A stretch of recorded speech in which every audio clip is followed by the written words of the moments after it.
Non saprei, cioè, certo è possibile, ma... Allora, come ci si sente a non essere padre?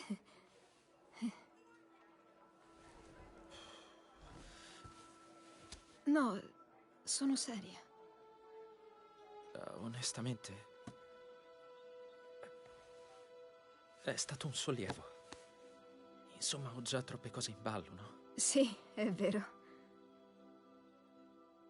Ma credo che sarai un papà spettacolare prima o poi. A tempo debito. E con la persona giusta.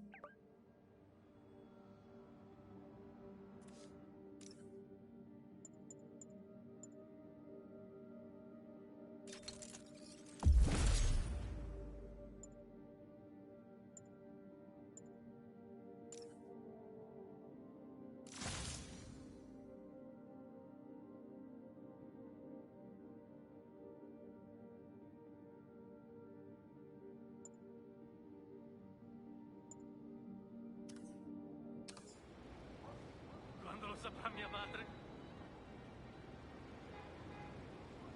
Ormai online si parla solo di me. Sì, era una. I ragazzini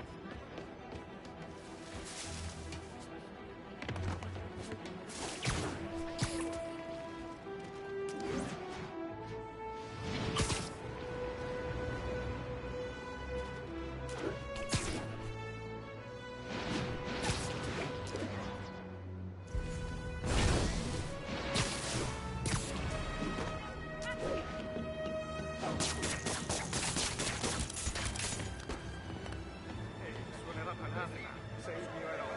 Sul serio. Ehi là! Stai quieto!